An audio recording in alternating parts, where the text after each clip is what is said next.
Skip ਨਾ ਕਰਿਓ ਇਹ ਵੀਡੀਓ। ਹਰੇਕ ਘਰ ਦੀ ਸਟੋਰੀ ਆ। ਇੱਕ ਵਾਈਫ ਦੀ ਆਪਣੇ ਹਸਬੈਂਡ ਲਈ ਫੀਲਿੰਗ ਆ ਜਿਹੜੀ ਉਹ ਮੂੰਹੋਂ ਬੋਲ ਕੇ ਨਹੀਂ ਦੱਸ ਸਕਦੀ।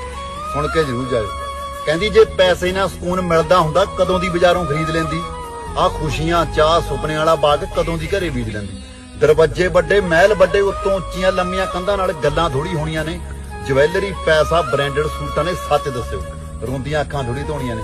ਕੀ ਕਰਨੇ ਮੈਂ ਪੈਸੇ ਤੇਰੇ ਨਾਲੇ ਘਰ ਦੀਆਂ ਰੀਝਾਂ ਵੇ। ਆਪ ਤੁਰਿਆ ਰਹਿਣਾ ਤੂੰ ਘਰੋਂ ਬਾਹਰ ਮੇਰੀਆਂ ਦੱਬ ਕੇ ਕਮਰੇ ਵਿੱਚ ਰੀਝਾਂ ਵੇ।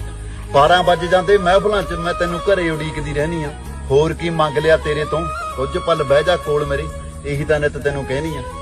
ਕਹਿੰਦੀ ਕਬੀਲਦਾਰੀ ਤੇਰੀ ਬੱਚੇ ਤੇਰੇ ਰਿਸ਼ਤੇਦਾਰੋਂ ਤੋਂ ਸਾਂਭੀ ਬੈਠੀ ਤੇਰਾ ਘਰ-ਬਾਰ ਵੇ। ਜਿਹੜੀ ਸਭ ਕੁਝ ਛੱਡੀ ਬੈਠੀ ਤੇਰੇ ਲਈ ਕੁਝ ਨਹੀਂ ਚਾਹੁੰਦੀ। ਇੱਕ ਤੇਰਾ ਸਾਥ ਤੇ ਦੂਜਾ ਤੇਰਾ ਪਿਆਰ ਵੇ। ਤੇਰੇ ਨਿੱਕੇ ਨਿੱਕੇ ਰੋਸਿਆਂ ਤੋਂ ਸੱਜਣਾ ਵੀ ਮੈਂ ਤੰਗ ਆਈ ਹੋਈ ਆਂ।